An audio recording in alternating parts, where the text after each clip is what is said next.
മുരിങ്ങയിലയുടെ പോഷക ഗുണങ്ങളെക്കുറിച്ച് മലയാളികളെ ആരും പഠിപ്പിക്കേണ്ട. കാരണം എല്ലാ വീടുകളിലും മുരിങ്ങയില ഉപയോഗിക്കുന്നുണ്ട്. പക്ഷേ ഓരോ തവണ മുരിങ്ങയില വെക്കുമ്പോഴും ഒരേ രീതിയിൽ തന്നെ ആവാതിരിക്കാനായിട്ട് നമുക്ക് കുട്ടികൾക്കൊക്കെ കൊടുക്കുമ്പോൾ ചിലപ്പോൾ അവർ ഇലക്കറിയൊന്നും കഴിക്കാതിരിക്കും. അപ്പോൾ അവർക്കും കൂടി കഴിക്കാൻ പറ്റുന്ന രീതിയിൽ നമ്മൾ വ്യത്യസ്തമായിട്ടുള്ള റെസിപ്പികൾ പരീക്ഷിക്കണം എന്നുള്ളത് കൊണ്ടാണ് ഞാൻ ഈ റെസിപ്പി ഇവിടെ ഇടുന്നത് കേട്ടോ.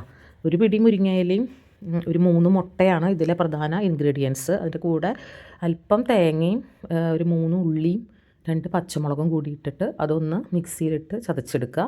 എന്നിട്ട് ചട്ടി വെച്ചിട്ട് ലേശം വെളിച്ചെണ്ണ ഒഴിച്ചിട്ട് ആദ്യം ആ തേങ്ങ ഇട്ടിട്ട് ഒന്ന് വഴറ്റുക. അതിനുശേഷം നമ്മൾ എടുത്തു വെച്ച ഒരു പിടി മുരിങ്ങയില കഴുകി വൃത്തിയാക്കിയിട്ട് അത് അതിനകത്തേക്ക് ചേർക്കുക. എന്നിട്ട് നല്ലപോലെ ഇളക്കി ഉലർത്തി എടുക്കുക. അതോടുകൂടി ഒരു 1/2 സ്പൂണിൻ്റെ താഴെ 1/4 സ്പൂണോളം ഉപ്പ് അതിനകത്ത് ചേർക്കുക. നമ്മൾ മുട്ടയിലേക്കും കൂടിയുള്ള ഉപ്പ് അതിനകത്ത് ചേർക്കണം. മുരിങ്ങയിലേക്ക് കാര്യമായിട്ട് ഉപ്പ് വേണ്ട, കാരണം അത് വേവുമ്പോൾ തന്നെ അതിനൊരു ചെറിയൊരു ഉപ്പ് രസമുണ്ട്. അപ്പോൾ അല്പം ഉപ്പ് മുരിങ്ങയിലേക്കും പിന്നെ ബാക്കിയുള്ളത് മുട്ടയിലേക്കും എന്നുള്ള രീതിയിൽ വേണം ചേർക്കാൻ. എന്നിട്ട് അതിൽ 3 മുട്ട ചേർക്കുക. എന്നിട്ട് നല്ലതുപോലെ ഇളക്കി വറ്റിച്ച് തോർത്തി എടുക്കുക. 2 പേർക്ക് കഴിക്കാനാണ് ഇത് കേട്ടോ. കൂടുതൽ പേരുണ്ടെങ്കിൽ കൂടുതൽ മുട്ടയും മുരിങ്ങയിലയും ചേർക്കണം. അത് എന്ത് ഭക്ഷണത്തിൻ്റെ കൂടെ, അതായത് ചോറിൻ്റെ കൂടെയോ ചപ്പാത്തിയുടെ കൂടെയോ, ചപ്പാത്തിക്ക് ദോശയ്ക്കൊക്കെ ഫില്ലിംഗ് ആയിട്ട് വെക്കാൻ നല്ല രുചിയുള്ള കറിയാണ്. പിന്നെ ചോറിൻ്റെ കൂടെ കഴിക്കാനാണെങ്കിലും നല്ല ടേസ്റ്റാണ്.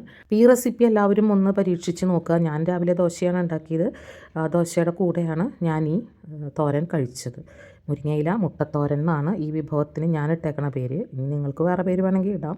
അപ്പോൾ ഇതുവരെ ഇത് ഉണ്ടാക്കാത്തവരുണ്ടെങ്കിൽ എല്ലാവരും ഒന്ന് പരീക്ഷിച്ച് നോക്കുക. എന്നിട്ട് അഭിപ്രായങ്ങൾ അറിയിക്കുക. അപ്പോൾ താങ്ക്